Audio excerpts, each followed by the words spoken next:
All right, guys, I turned off the Discord stream. The YouTube stream is up now.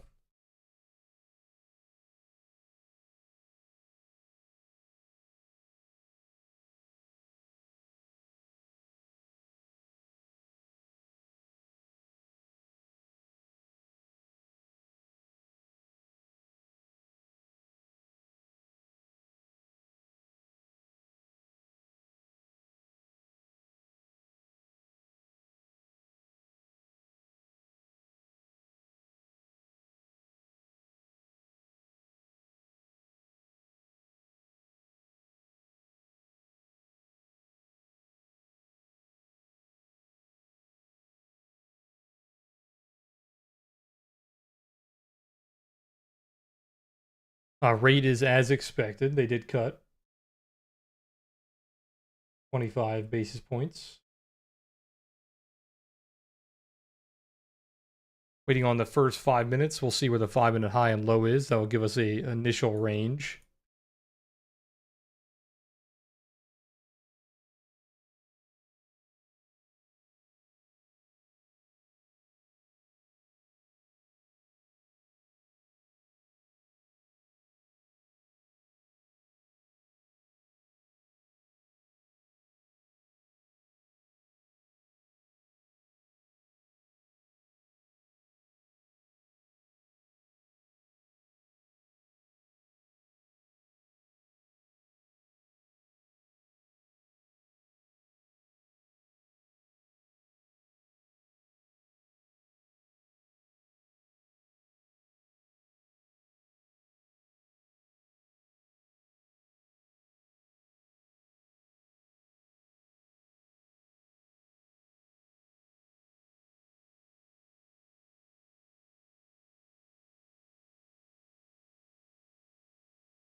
Sorry guys, I was having some issues. It should be fine now.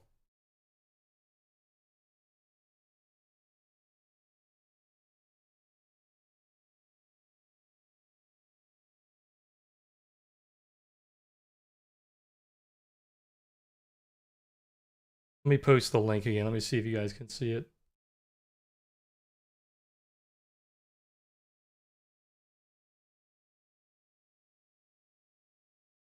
It's live now? Okay, yeah, sorry about that. It got unlisted somehow.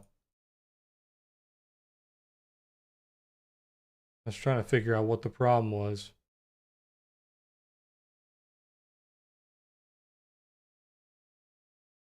Sorry about that. It's the first 8 minutes, but usually the fun happens around the press conference anyway.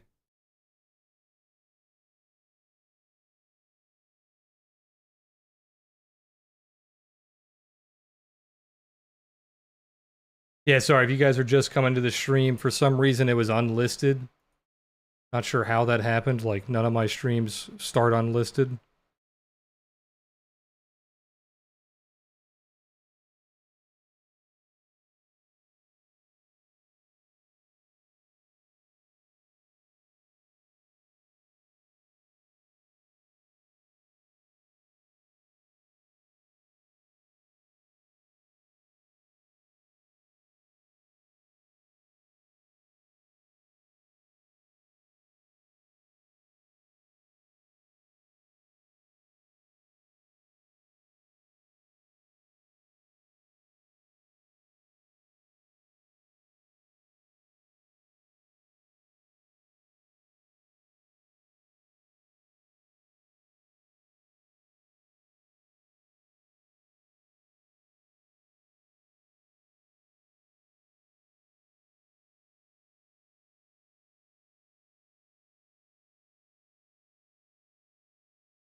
Alright, sorry about that.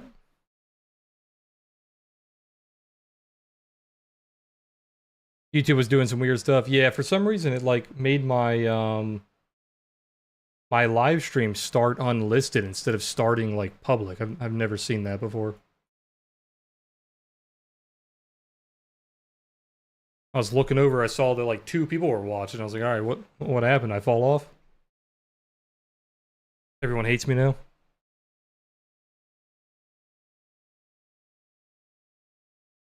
The press conference starts in about 20 minutes.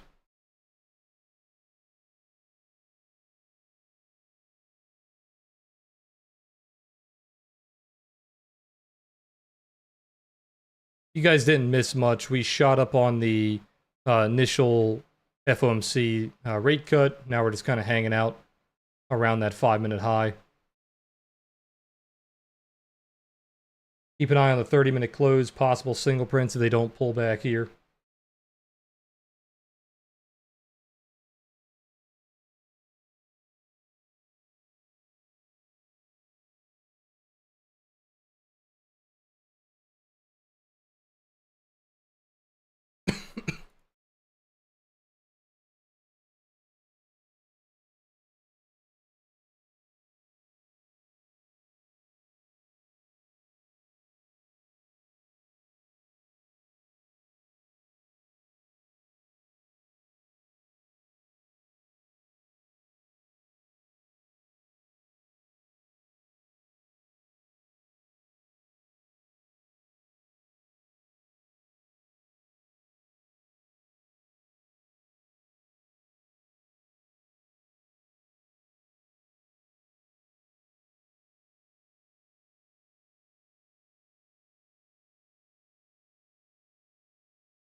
Very low volume FOMC so far. Like I said, most of the action is usually around the conference, press conference.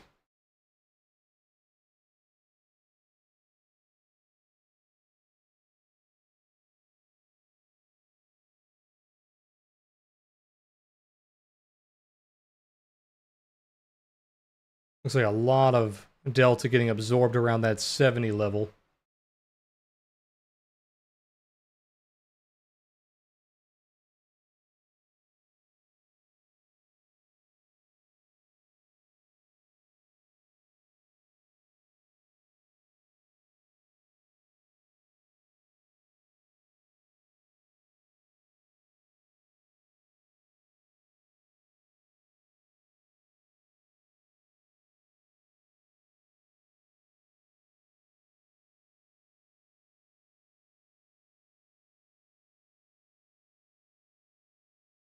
Is this the last time Powell will be there? I'm not sure.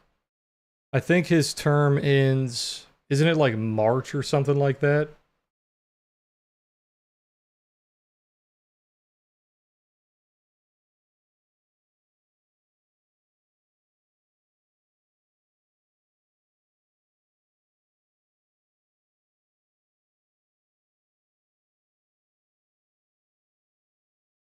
The next meeting is in January 28th.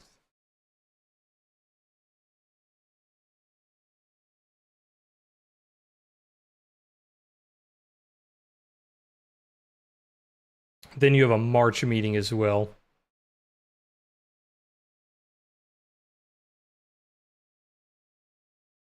I don't believe, what time is it? 2:15? It has been priced in. Let me see. So the January meeting, they're still pricing in a rate cut, possibly a double cut, 23%. 94% chance of a rate cut in January. And then another like 40% for a double cut at that point in March. So being 50 basis points lower than where we are now.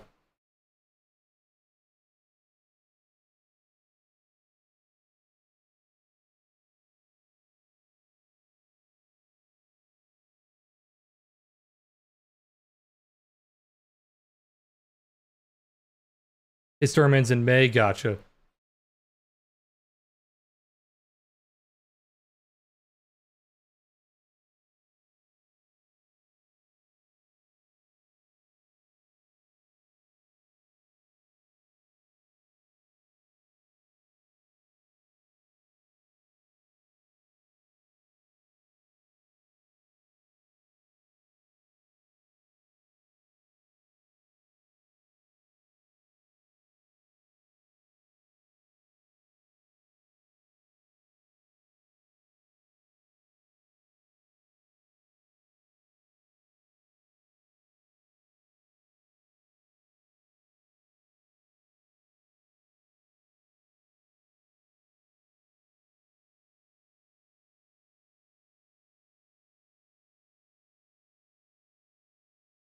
Possibly single prints down to 61.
Still holding inside the initial range.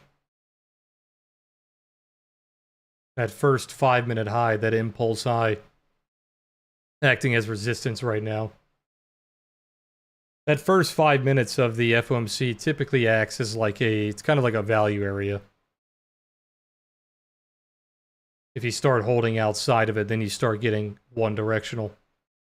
Right now, obviously, we're still holding inside that 5-minute range.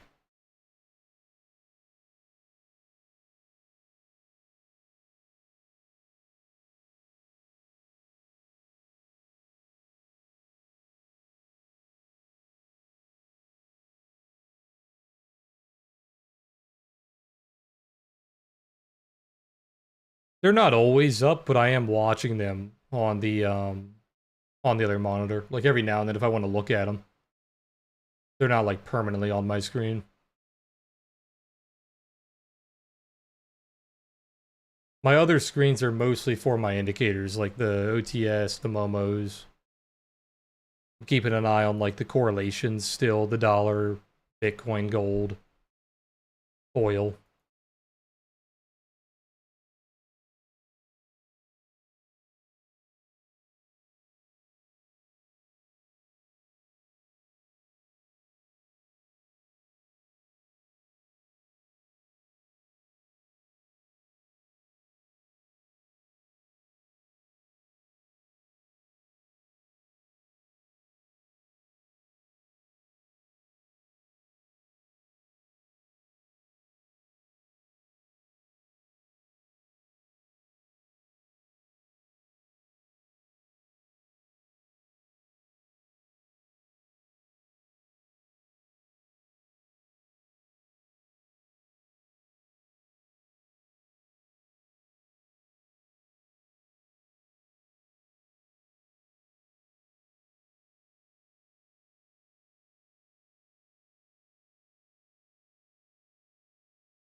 Good afternoon, Marcel.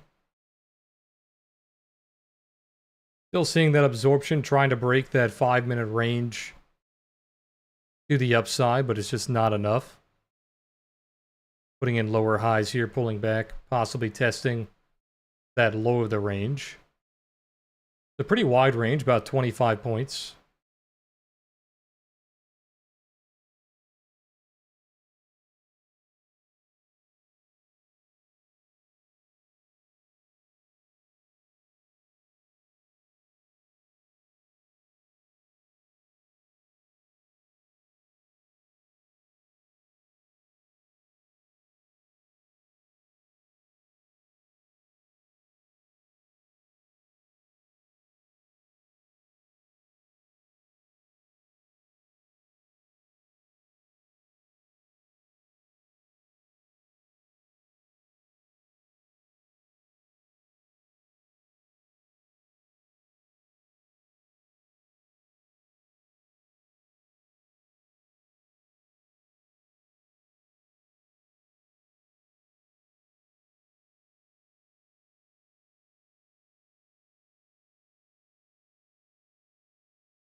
All right, let me make sure I have this press conference pulled up. Give me 1 second.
Keep an eye on this FOMC range low coming up at 45. Like I said, it creates like a value area. It's kind of rotating it right now from 70 to 45.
Good afternoon. My colleagues and I remain squarely focused on achieving our dual mandate goals of maximum employment and stable prices for the benefit of the American people.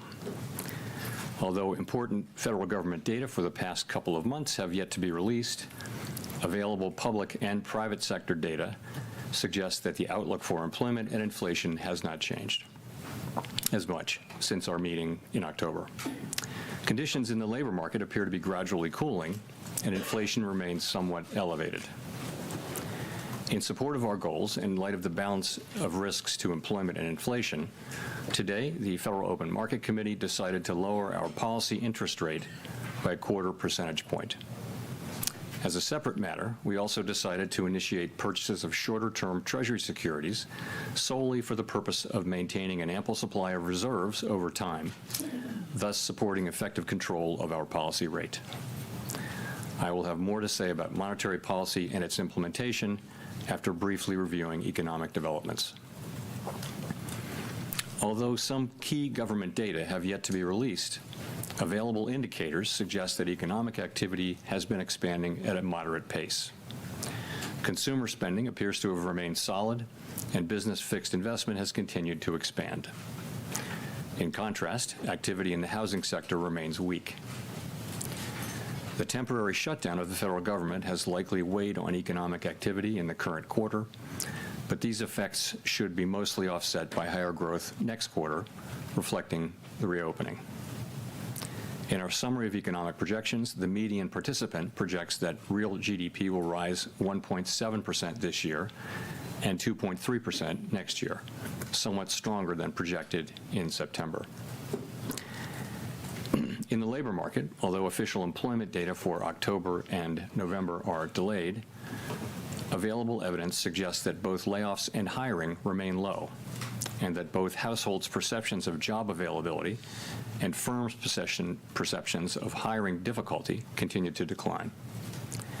The official report on the labor market for September, the most recent release, showed that the unemployment rate continued to edge up, reaching 4.4%, and that job gains had slowed significantly since earlier in the year. A good part of the slowing likely reflects a decline in the growth of the labor force due to lower immigration and labor force participation, though labor demand has clearly softened as well. In this less dynamic and somewhat softer labor market, the downside risks to employment appear to have risen in recent months. In our SEP, the median projection of the unemployment rate is 4.5% at the end of this year and edges down thereafter. Inflation has eased significantly from its highs in mid-2022, but remains somewhat elevated relative to our 2% longer-run goal. Very little data on inflation have been released since our meeting in October. Total PCE prices rose 2.8% over the 12 months ending in September, and excluding the volatile food and energy categories, core PCE prices also rose 2.8%. These readings are higher than earlier in the year as inflation for goods has picked up, reflecting the effects of tariffs. In contrast, disinflation appears to be continuing for services. Near-term measures of inflation expectations have declined from their peaks earlier in the year, as reflected in both market and survey-based measures. Most measures of longer-term expectations remain consistent with our 2% inflation goal. The median projection in the SEP for total PCE inflation is 2.9% this year and 2.4% next year, a bit lower than the median projection in September. Thereafter, the median falls to 2%. Our monetary policy actions are guided by our dual mandate to promote maximum employment and stable prices for the American people. At today's meeting, the committee decided to lower the target range for the federal funds rate by a quarter percentage point to 3.5% to 3.75%. In the near term, risks to inflation are tilted to the upside and risks to employment to the downside, a challenging situation. There is no risk-free path for policy as we navigate this tension between our employment and inflation goals. A reasonable base case is that the effects of tariffs on inflation will be relatively short-lived, effectively a one-time shift in the price level. Our obligation is to make sure that a one-time increase in the price level does not become an ongoing inflation problem. But with downside risks to employment having risen in recent months, the balance of risks has shifted. Our framework calls for us to take a balanced approach in promoting both sides of our dual mandate. Accordingly, we judged it appropriate at this meeting to lower our policy rate by a quarter percentage point. With today's decision, we have lowered our policy rate 0.75 percentage point over our last 3 meetings. This further normalization of our policy stance should help stabilize the labor market while allowing inflation to resume its downward trend toward 2% once the effects of tariffs have passed through. The adjustments to our policy stance since September bring it within a range of plausible estimates of neutral, and leave us well-positioned to determine the extent and timing of additional adjustments to our policy rate based on the incoming data, the evolving outlook, and the balance of risks. In our summary of economic projections, FOMC participants wrote down their individual assessments of an appropriate path of the federal funds rate under what each participant judges to be the most likely scenario for the economy. The median participant projects that the appropriate level of the federal funds rate will be 3.4% at the end of 2026 and 3.1% at the end of 2027, unchanged from September. As is always the case, these individual forecasts are subject to uncertainty, and they're not a committee plan or decision. Monetary policy is not on a preset course, and we will make our decisions on a meeting-by-meeting basis. Let me turn now to issues related to the implementation of monetary policy, with the reminder that these issues are separate from and have no implications for the stance of monetary policy. In light of the continued tightening in money market interest rates relative to our administered rates and other indicators of reserve market conditions, the committee judged that reserve balances have declined to ample levels. Accordingly, at today's meeting, the committee decided to initiate purchases of shorter-term Treasury securities, mainly Treasury bills, for the sole purpose of maintaining an ample supply of reserves over time. Such increases in our securities holdings ensure that the federal funds rate remains within its target range and are necessary because the growth of the economy leads to rising demand over time for our liabilities, including currency and reserves. As detailed in a statement released today by the Federal Reserve Bank of New York, reserve management purchases will amount to $40 billion in the first month and may remain elevated for a few months to alleviate expected near-term pressures in money markets. Thereafter, we expect the size of reserve management purchases to decline, though the actual pace will depend on market conditions. In our implementation framework, an ample supply of reserves means that the federal funds rate and other short-term interest rates are primarily controlled by the setting of our administered rates, rather than day-to-day discretionary interventions in money markets. In this regime, standing repurchase agreement, or repo operations, are a critical tool to ensure that the federal funds rate remains within its target range, even on days of elevated pressures in money markets. Consistent with this view, the committee eliminated the aggregate limit on standing repo operations. These operations are intended to support monetary policy implementation and smooth market functioning, and should be used when economically sensible. To conclude, the Fed has been assigned two goals for monetary policy: maximum employment and stable prices. We remain committed to supporting maximum employment, bringing our inflation sustainably down to our 2% goal, and keeping longer-term inflation expectations well anchored. Our success in delivering on these goals matters to all Americans. We understand that our actions affect communities, families, and businesses across the country. Everything we do is in service to our public mission. At the Fed, we will do everything we can to achieve our maximum employment and price stability goals. Thank you, and I look forward to your questions. Howard. Thank you. Howard Schneider with Reuters. Just first turning to the statement, just to be clear, we're on the same page here. The insertion of the phrase, considering the extent and timing of additional adjustments, does that indicate that the Fed is now on hold until there's some clearer signal from inflation or jobs or the evolution of the economy along the baseline outlook? So, yes, the adjustments since September bring our policy within a broad range of estimates of neutral. And as we noted in our statement today, we are well positioned to determine the extent and timing of additional adjustments based on the incoming data, the evolving outlook, and the balance of risks. That new language points out that we'll carefully evaluate that incoming data. And also, I would note that having reduced our policy rate by 75 basis points since September and 175 basis points since last September, the Fed funds rate is now within a broad range of estimates of its neutral value, and we are well positioned to wait to see how the economy evolves.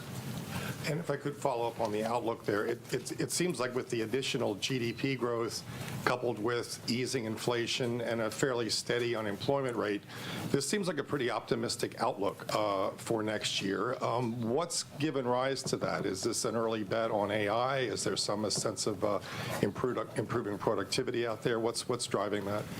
So a number of things are driving what's happening in the forecast. And I would say if you look broadly at outside forecasts, you do see a pickup in growth in many of those now too. So it's partly that consumer spending has held up. It's been resilient, and to another degree, it is that AI spending on data centers and related to AI has been holding up business investment.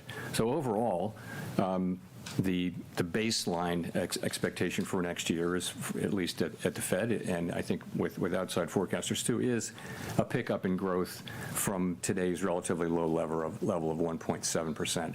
I mentioned that the SEP median is 1.7 for this year growth and 2.3 for next year.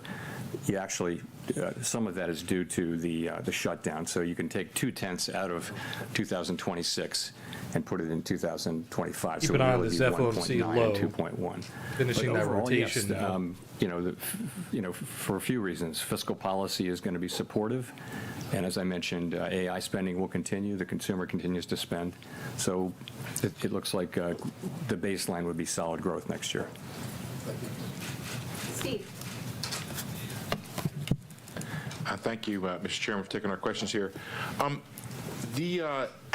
You had previously described rate cuts in terms of a risk management framework, and kind of following up on what Howard was asking, is the risk management phase of rate cuts over here, and have you taken out sufficient insurance, I guess, against potential weakness in terms of the data we might get next week when it comes to employment? So we're going to get a great deal of data between now and the January meeting, and I'm sure we'll talk more about that. And the data that we get are going to factor into our thinking. But yes, we have, if you go back, we held our policy rate at 5.4% for more than a year because inflation was high, very high, and unemployment and the labor market was really solid at that point. So what happened is over last summer of 24, inflation came down and the labor market began to show real signs of weakness. And so we decided, as our framework tells us to do, that when the risks to the two goals become more equal, you should move from a stance that favors really dealing with one of them, in that case inflation, to a more balanced, more neutral setting. And so we did that. We did some cutting, and then we paused for a while to work our way through what was happening in the middle of the year. And then we resumed cuts in September, and we've cut now 3. We've now cut a total of 175 basis points. And as I mentioned, we feel like where we're positioned now we're well positioned to wait and see how the economy evolves from here. If I could just follow up on the SEP, you have a whole lot of big increase in the growth numbers, but not a big decline in the unemployment numbers. And is that an AI factor in there? What is going on in terms of the dynamic of you get more growth, but you don't get a whole lot of decline in unemployment? Thank you, sir. So the implication is obviously higher productivity.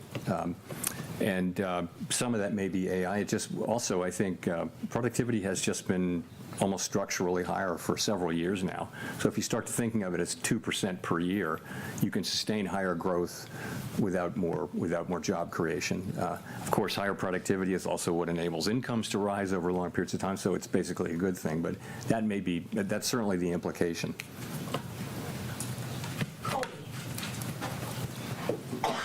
Thank you. Colby Smith with the New York Times. Today's decision was clearly very divided. It wasn't just the 2 official dissents against a cut, but there were also soft dissents from 4 others. And I'm just wondering if this reluctance from several people to support recent reductions suggests that there is a much higher bar for cuts in the near term. And what exactly does the committee need to see if things are well positioned right now to support a January reduction?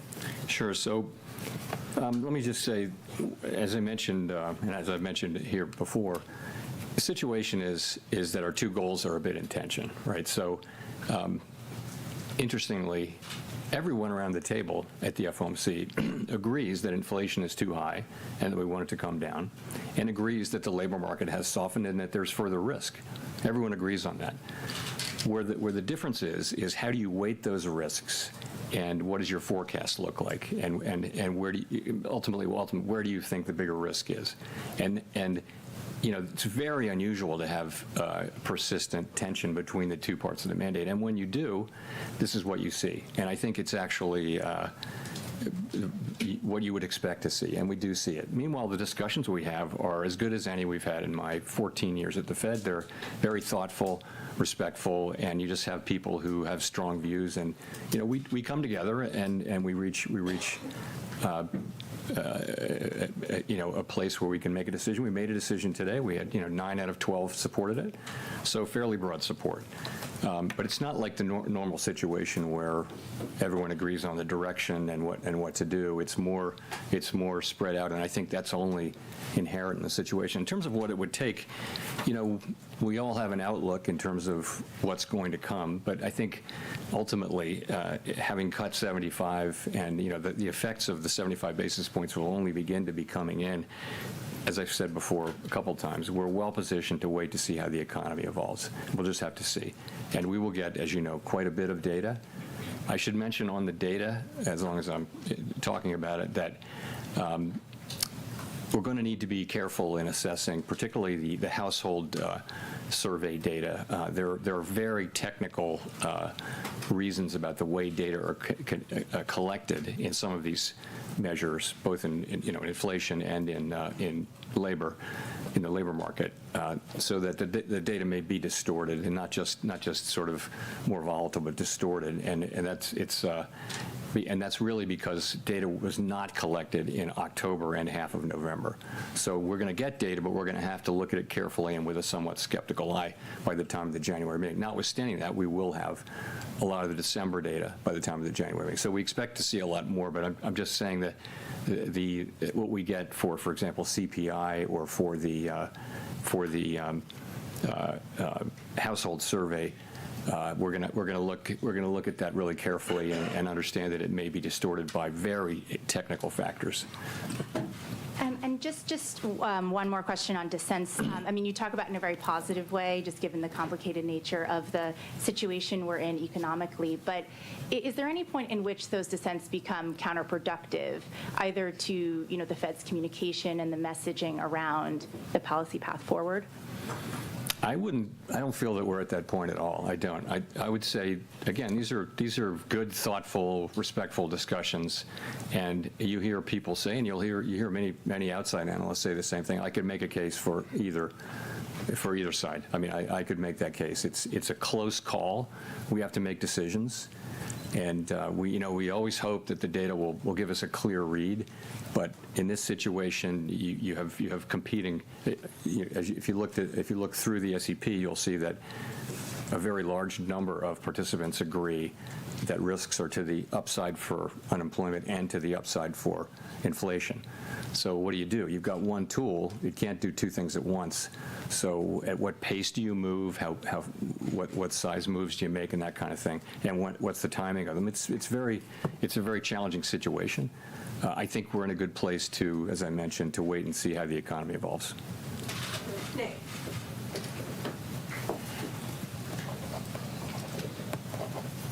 Nick Timmeros of the Wall Street Journal. Chair Powell, there's been some discussion recently of the 1990s. In the 1990s, the committee did 2 discrete sequences of 3 quarter-point cuts, one in 1995-96 and one in 1998. And after both of those, the next move in rates was up, not down. With policy now closer to neutral, is it a foregone conclusion that the next move in rates is down, or should we think of policy risks as genuinely two-sided from here? So I don't think that a rate hike is anybody's base case at this point, and I'm not hearing that. What you see is some people feel we should stop here and that we're at the right place and just wait. Some people feel like we should cut once or more this year and next year. But but when people are writing down their estimates of policy of where it should go, it is either holding here or cutting a little or cutting more than a little. So I don't see the base case as involving that. So of course, a data set of 2, now 3, is not a big data set, but you are right about those 2 3-cut times in the 90s. If I could follow up, the unemployment rate has been rising very gradually for the better part of 2 years, and indeed the statement today no longer describes the unemployment rate as remaining low. What gives you confidence it won't continue rising in 2026, especially when housing and other rate-sensitive sectors still appear to be feeling restrictive policy from the, notwithstanding the 150 basis points in cuts prior to today? So I think the idea is that with now having cut 75 basis points more now and having policy, I'd call it in a broad range of plausible estimates of neutral, that will be a place which will enable the labor market to stabilize or to only tick up 1 or 2 more tenths, but we won't see, any kind of a sharper downturn, which we haven't seen any evidence of at all. At the same time, policy is still in a place where it's not accommodative, and we feel like we have made progress this year in non-tariff related inflation, and as tariffs come through, as they flow through, that'll show through next year. But as I said, we're well placed to wait and see how that turns out. That is our expectation, but we're going to start to see the data, and it'll tell us whether we were right or not. Claire.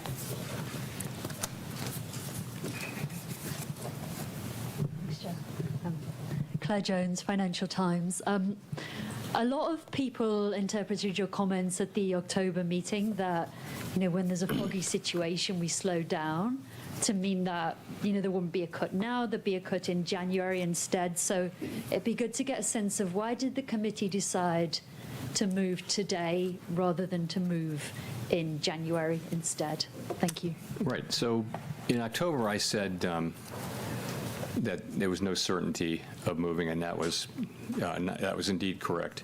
I said it's possible you could think about it that way, but I was careful to say other people could look at it differently. So why did we move today? I would say point to a couple things. First of all, gradual cooling in the labor market has continued. Unemployment is now up 0.3 from June through September. Payroll jobs averaging 40,000 per month since April. We think there's an overstatement in these numbers by about 60,000, so that would be negative 20,000 per month.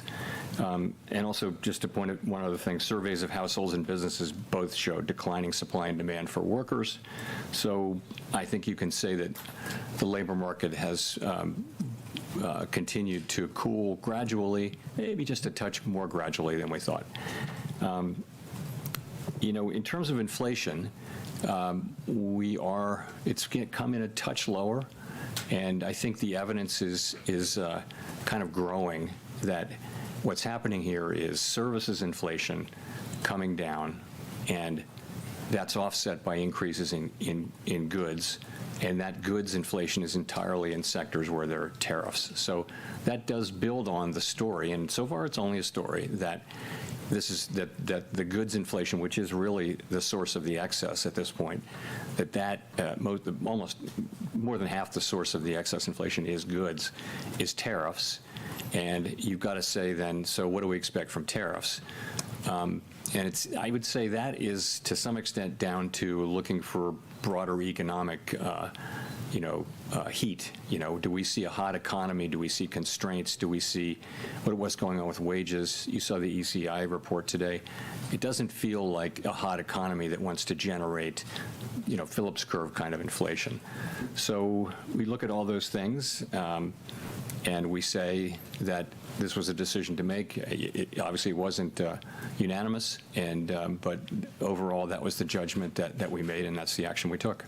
And just on the ample reserves point, how concerned were people around the table about some of the tensions we've seen in money markets? Thank you. I wouldn't say concerned. So what really happened is this. Balance sheet shrinkage, sometimes called QT, went on. We had a framework in place for monitoring it, and nothing happened. The overnight reverse repo facility went down pretty much close to zero. And then beginning in September, the federal funds rate started to tick up within the range, right? And it ticked up almost all the way to interest on reserve balances. There's nothing wrong with that. What that's telling you is that we're actually in reserves, in an ample reserves regime. So, you know, we knew this was going to come. When it finally did come, it came a little quicker than expected, but we were absolutely there to take the actions that we said we would take. So, and those actions are today. So, you know, we announced that we're resuming reserve management purchases. That is completely separate from monetary policy. It's just we need to keep an ample supply of reserves out there. Why so big? The answer to that is, you know, if you look ahead, you'll see that April 15th is coming up, and our framework is such that we want to have ample reserves even at times when reserves are at a low level temporarily. So that's what happens on tax day. People pay a lot of money to the government, reserves drop sharply and temporarily. So this seasonal buildup that we'll see in the next few months was going to happen anyway. It was going to happen because April 15th is April 15th. There's also a secular ongoing growth of the balance sheet. We have to keep reserves, call it constant, as it relates to the banking system or to the whole economy. And that alone calls for us to increase about $20–25 billion per month. So that's a small part. That's going on. It's also happening in the context of a temporary few-month front loading to get reserves high enough to get through the tax period in mid-April. So that's what's happening there. Andrew. Thanks, Mr. Chairman. This is the last post-FOMC press conference before an important Supreme Court hearing next month. Can you talk about how you're hoping the Supreme Court will rule? And I'm just curious why the Fed's been so reticent on such a pivotal matter. It's not something I want to address here, Andrew. You know, we're not legal commentators. It's before the courts, and we think we don't think that we help matters by trying to engage as a public discussant of that. I'll give you a mulligan, though. No, thanks. I don't know if that means I get 3 questions, but No, just one more. I guess I wanted to come back to the 1990s question, and like, do you see that as a useful model for thinking about what is happening in the economy right now? I don't think it rises to that level. So I did think that in 2019, where we cut 3 times, but you know, this is such a unique situation. It's not the 1970s, let's put it that way, but we do have tension between our 2 goals. And so that's just unique in my time at the Fed, and I think going back a long ways, we haven't had that. In our framework, as you know, says that when that's the case, that we try to, you know, take a balanced approach to the 2 things, and we look at how far they are and how long it would take to get them back to each of them back to the goal. And that's a very subjective analysis, really. But it just tells you you've got to, and I think ultimately what it says is when they're broadly equally threatened or equally at risk, you should be kind of neutral. Because if you're either accommodative or tight, you're favoring one or the other goal. And so we've been sort of moving in the direction of neutral. Now we're in the range of neutral. We're in the high end of the range of neutral, I would say. And that's what we're doing now. It so happened that we've cut 3 times. That, you know, we haven't made any decision about January, but as I've said, we think we're well positioned to wait and see how the economy performs. Edward. Thanks, Mr. Chairman. Edward Lawrence with Fox Business. I wanted to ask you, the inflation Creating a expectations, bunch of single prints down to has come 77. in your SEP report. Do you see the tariff price increases as passing through in the next 3 months? Is it a 6-month process that we're looking for that to end? And then because of that, is jobs the threat to the economy? So with tariff inflation, you know, there's the announcement of a tariff, and then there's, you know, they start to take effect, and then it takes some months. Goods may have to be shipped from other parts of the, you know, it may take, you know, quite a while for an individual tariff to take its full effect. But once it's had that effect, then the question is, isn't that just a one-time price increase? So we actually look at it, all of the announcements and what you get from all that. You see sort of for each one of them, there's a time period, and then it's fully in. So if there are no new tariff announcements, and we don't know that, but let's assume there are no major new tariff announcements, inflation from goods should peak in the first quarter or so, right, or roughly. We haven't been able to predict this with any precision. No one is. But call it the first quarter or so of next year should be the peak. And from here, it shouldn't be big. It should be a couple tenths or even less than that. We don't really have precision on this. And after that, again, if there are no new tariffs that are being announced that will take 9 months to get fully in, and 9 months is also an estimate, then you should start to see that coming down in the back half of next year. And I want to see if I could address sort of the elephant in the room. The president's been talking openly about a new Fed chairman. Does that hinder your current job right now or change your thinking at all? No. Mike. No mulligans for it. Michael McKee from Bloomberg Radio and Television. 10-year rates are 50 basis points higher than when you started cutting back in September of 2024, and the yield curve basically has been steepening. Why do you think that continuing to cut now, especially in the absence of data, is going to bring down the yield on the thing that will move the economy the most? So we're looking at the real economy and focusing on that. And you've got it when the long bonds move around, you've got to look at why they're moving around. If you look at inflation compensation, it's very, that's one part of it is inflation compensation break-evens. And, they're at very comfortable levels. They're at levels consistent. Once you get out past the very short term now, break-evens are at at quite levels that are quite consistent with 2% inflation over time. So there's nothing happening with rates going up out there that suggests concern about inflation in the long term or anything like that. I mean, I look at these things pretty regularly. Same thing with surveys. Surveys are all saying that the public understands our commitment to 2% and expects us to get back there. So why are rates going up? It has to be something else. It must be, an expectation of higher growth or something like that. And that's a lot of what's been going on. I mean, you saw a big move, toward the end of last year, which was not to do with us. It was to do with other developments. Well, you just mentioned that the public is expecting you to get back to 2%, and Americans overwhelmingly are citing high prices, inflation, as their number one concern. Can you explain to them why you're prioritizing the labor market, which seems relatively stable to most people, instead of their number one concern, inflation? So we, as you know, we have a network of contacts in the U.S. economy, which is really unmatched if you go through the 12 reserve banks. So we hear loud and clear how people are experiencing really costs. It's really high costs. And a lot of that is not the current rate of inflation. A lot of that is just embedded higher cost due to higher inflation in 2022 and 23. So that's what's going on. And so the best thing we can do is restore inflation to its 2% goal, and our policy is intended to do that, but also have a strong economy where real wages are going up, where people are getting jobs and earning money, and we're going to need to have some years where real compensation is higher, it's positive, significantly positive, so nominal wages are higher than inflation, for people to start feeling good about the affordability issue. And, so we're working hard on that. We're trying to keep inflation under control, but also support the labor market and strong wages so that people are earning enough money and feeling economically healthy again. Victoria. Hi, Victoria Guida with Politico.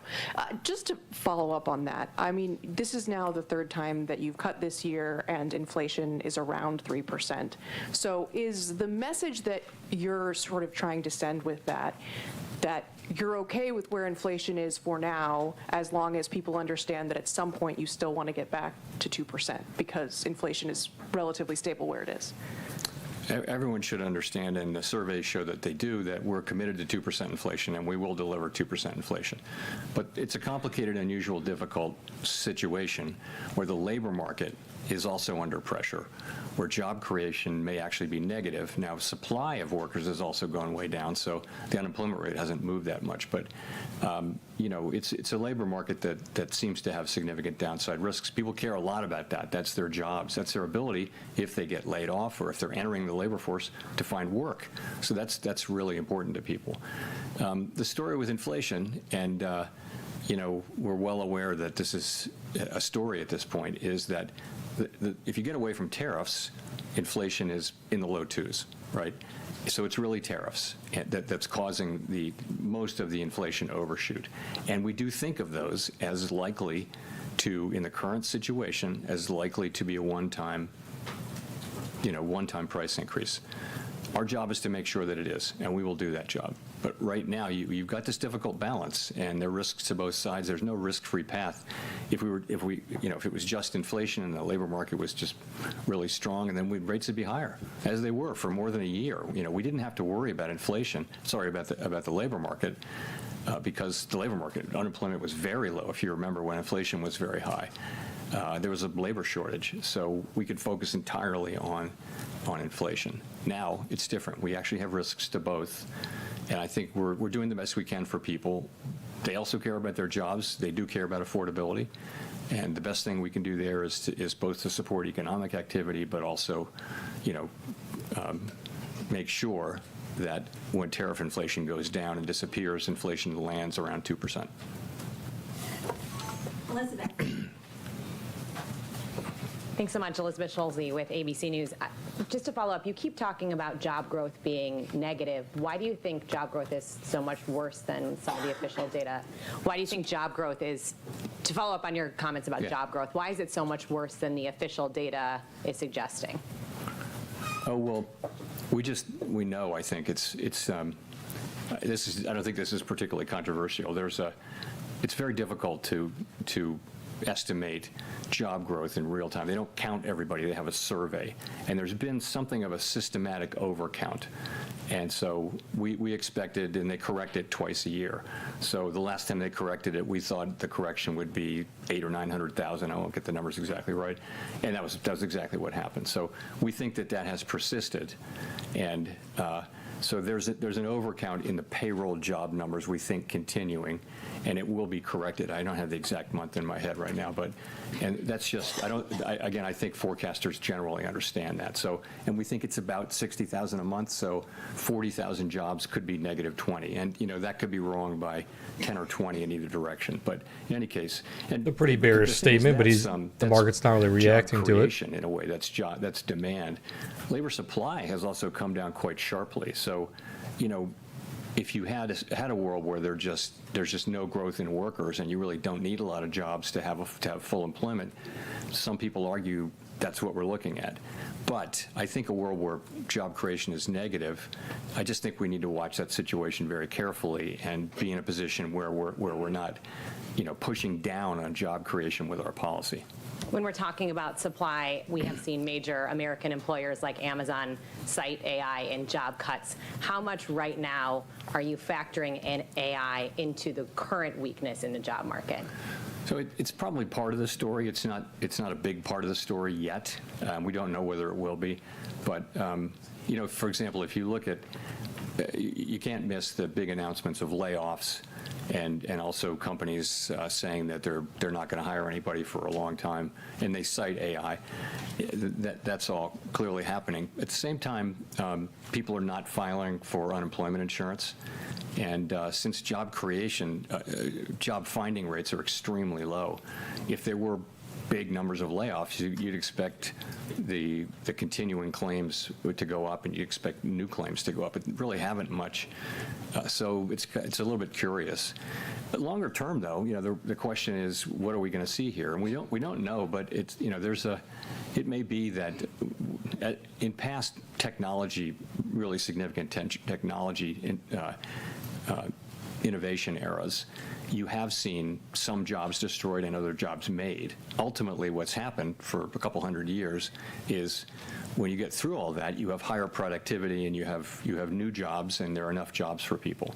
This may be different. You know, it's every time we have a wave of technology, we think, oh, this could put a lot of people out of work. What are they going to do? In the past, there's always been more work and higher productivity, and incomes have risen. What will happen here, we're going to have to see. But right now is such early days. We don't think we see much. It's certainly not showing up in layoffs yet. Enda. Thank you, Chair. Enda Curran, Bloomberg News. Given the breadth of views on the policy committee, why is there such a division of views between On the policy what? On the committee. Thank you. Why is there such a division of views between the presidents and the board members? You know, it's not so stark as that. The views are more varied in each group as well. There's some of that, but I would say they're also governors and they're people on both sides in both groups. I wouldn't put too much in that. Okay, and just to follow up, please, given your growth upgrade, how would you factor in, or what would be the economic impact if the Supreme Court is to strike down the tariffs that they're currently hearing, please, in terms of growth and inflation? Thank you. I really don't know. It would depend. It would depend on a whole bunch of things we don't know. So I can't really help you there. Christine. Thank you, Chair Powell. Christine Romans, NBC News. I wanted to ask you about how the higher income households are really driving spending right now. They're backed by home equity and stock market wealth, but lower income consumers are really struggling with the accumulation of 5 years now of rising prices. It's price levels, not really the inflation rate, holding some of these families back. How sustainable is this so-called K-shaped economy, and what are the Fed's thoughts on whether that's a risk going forward? So we do, through our vast network of contacts and just through our observation of what's going on in the economy, we hear about this a lot. If you listen to the earnings reports for consumer-facing companies that tend to deal with low and moderate income people, they'll all say that we're seeing people, tightening their belts, changing products that they buy, buying less, and that sort of thing. And so it's clearly a thing. It's also clearly a thing that, asset values, housing values, and securities values are high, and they tend to be owned by people more at the higher end of the income and wealth. So as how sustainable it is, I don't know. Most of the consumption does happen by people who have more means. I think the top third accounts for way more than a third of the consumption, for example.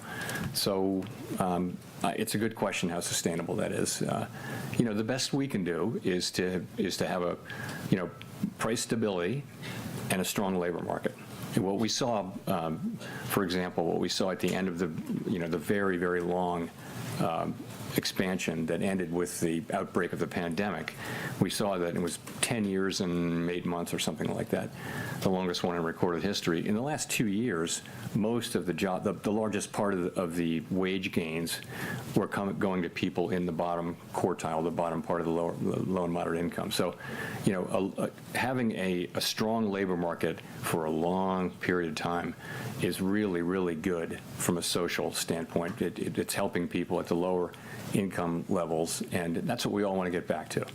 But we got to have price stability, and we got to have full employment, maximum employment. And just quickly, you mentioned the housing market remains kind of weak. With these rate cuts that we've seen, is there a chance we're going to see more affordability in the housing market so more people can maybe enjoy that part of wealth creation? I mean, the average age or median age of a first-time home buyer is now 40 years old. That's the highest on record. Yeah, so the housing market faces some really significant challenges. And I don't know that, a 25 basis point decline in the federal funds rate is going to make much of a difference for people. Housing supply is low. Many people have very, very low low-rate mortgages from the pandemic period, and they kept refinancing and got the really low, so it's made it expensive for them to move. And, you know, we're a ways away from that changing. Also, we haven't built enough housing in the country for a long time, and so a lot of estimates suggest that we just need more housing of different kinds. So housing is going to be a problem, and you know, really the tools to address it are we can raise and lower interest rates, but we don't really have the tools to address, you know, a secular housing shortage, a structural housing shortage. Chris.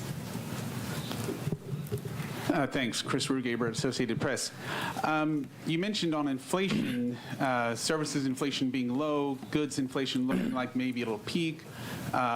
We had the wages report you mentioned today showing moderating wage growth. Where are the inflation risks? It looks like inflation is cooling, in your view. At the same time, you have potentially negative hiring. Why not? Why aren't we hearing more about maybe more cuts in this environment?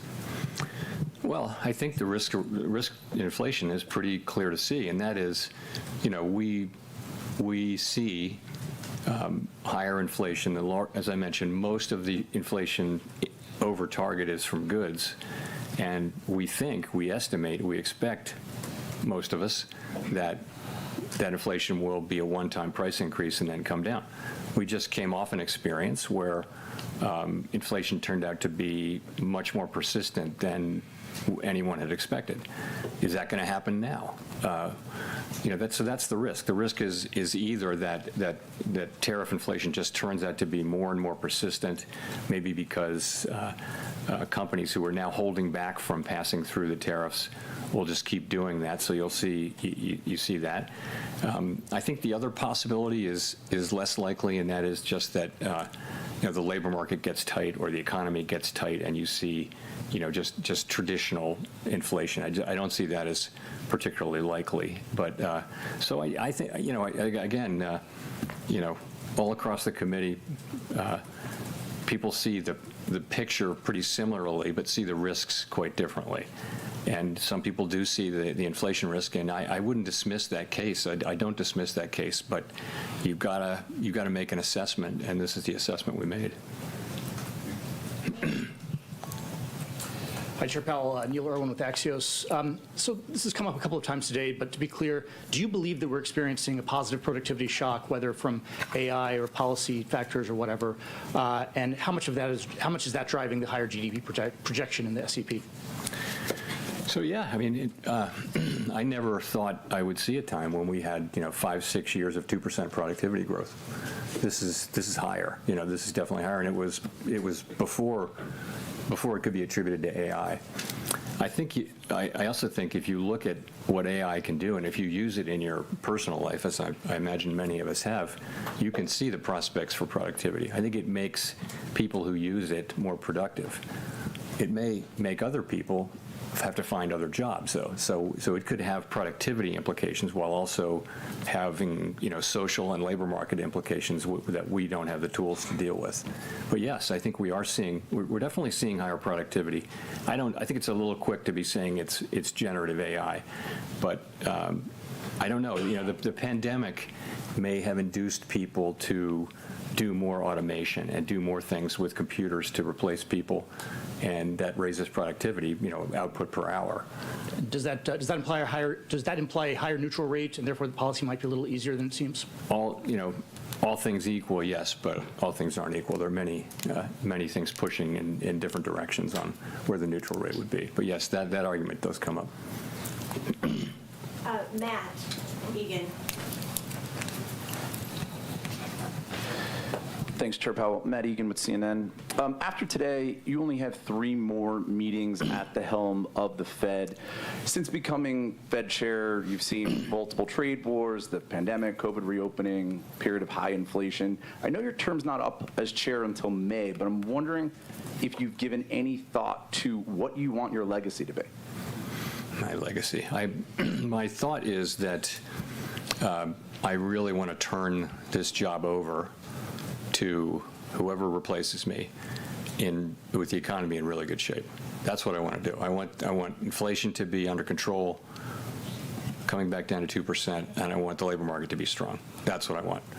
And all of my efforts are to get to that place. They have been all along, but ultimately, that's what I'm. And it's, I don't have time to think about bigger things. I hope many years ahead to worry about that, but there's enough to do.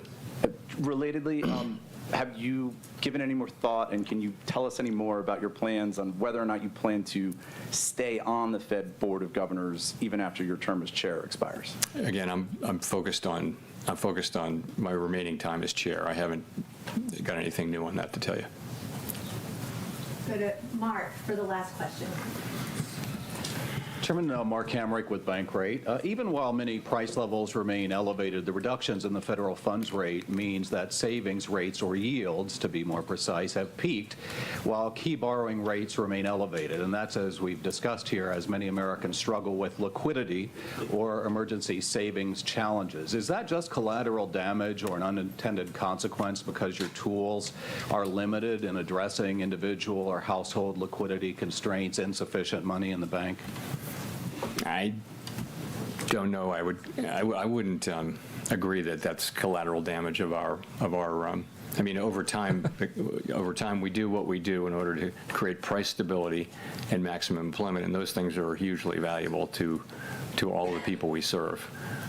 When we raise rates to bring inflation down, that does work by slowing the economy, but we've moved back our policy back down to where it's certainly not strongly restrictive at this point. I think it's sort of in the range of neutral.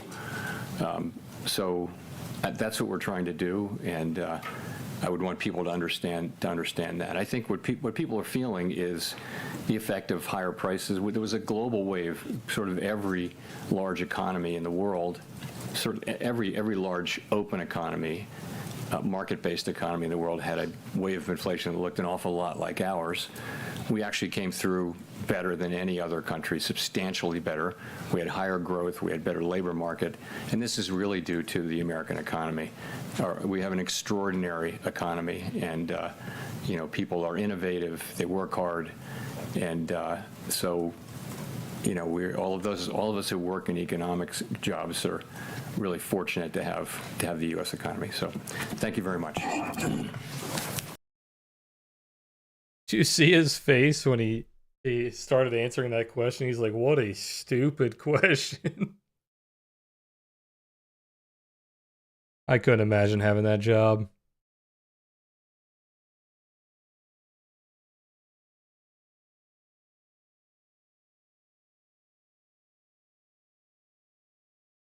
Okay, nothing really exciting, to be honest. Probably like one of the most basic FOMC and press conferences we've had in a long time. Basically just reading all the note card stuff they always read every single time. Same statements over and over again. The one statement he made about the jobs data, which we already know, we've been talking about this for years. But hearing him say it out loud like that is definitely a little bearish. But he was talking about how, like, the jobs data is being heavily revised. And he was saying, like, even if it was, like, plus 60,000 jobs, it could actually be, like, negative 20,000 jobs. So he was talking about how that data, they're still working on that data, basically.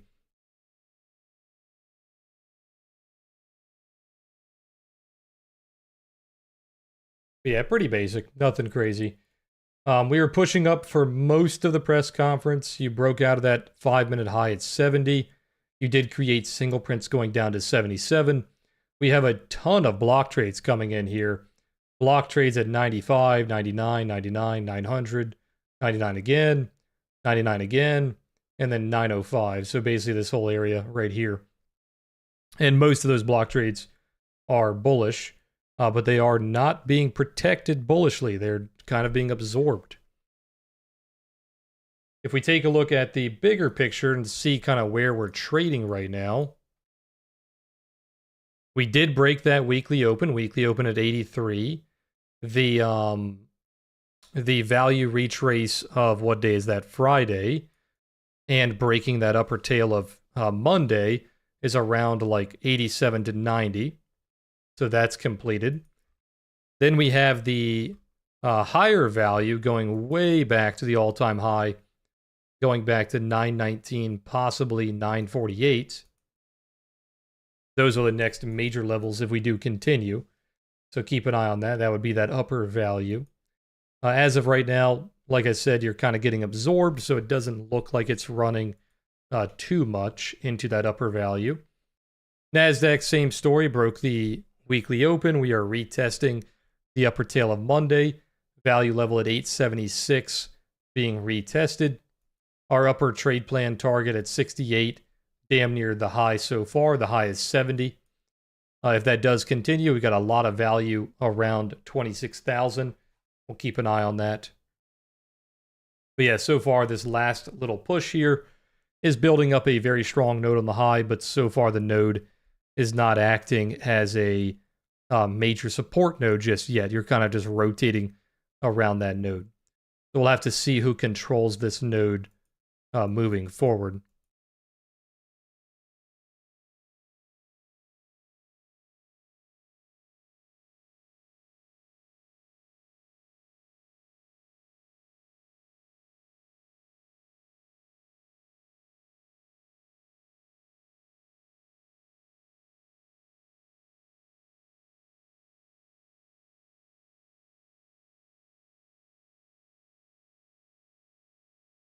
Oracle after the bell today, the earnings, you mean? Yeah.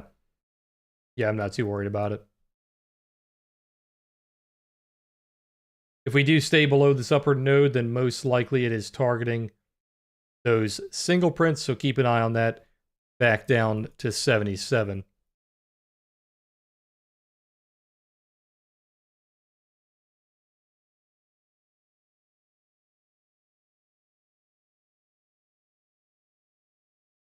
Yeah, I don't know how early they can announce like a replacement for Powell. I'm not sure. His term goes until, what did we say earlier, May.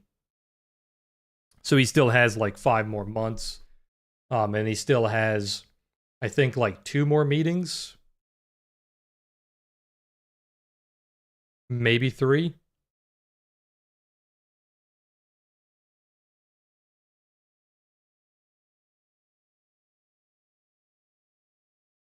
Doesn't really make a difference for us. We're just going to see how the market reacts, as always.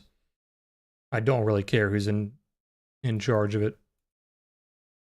Hopefully they're just not super boring to listen to during the press conferences, because we're going to have to watch the press conferences every time anyway. One thing about Powell is he's semi-entertaining to watch when we watch these press conferences.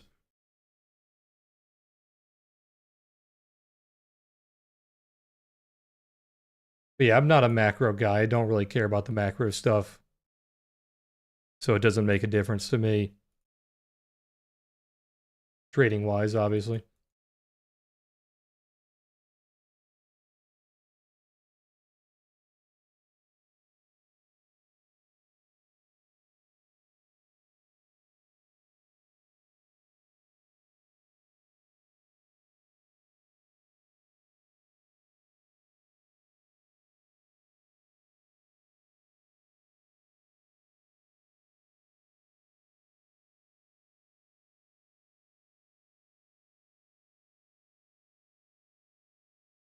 Still just rotating around this node, kind of forming a little bit of a rollover.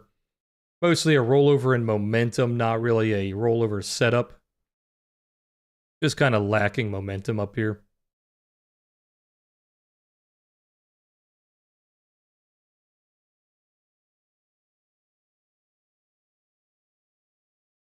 Yeah, Mauser, I think you've made your hate for Trump pretty obvious at this point. I think some of you guys in chat think you're hiding your political bias, but it comes through chat pretty easily.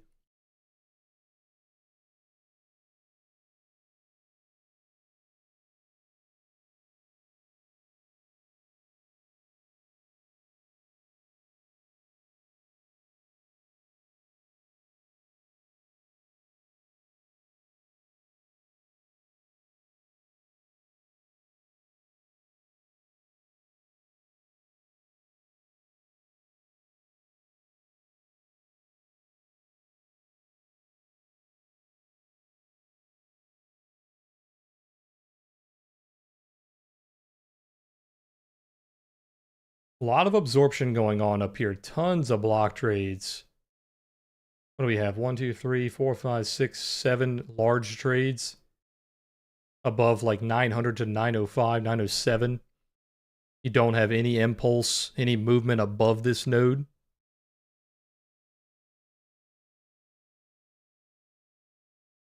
They are protecting the node. They're not allowing sellers to go below it, but still just rotating.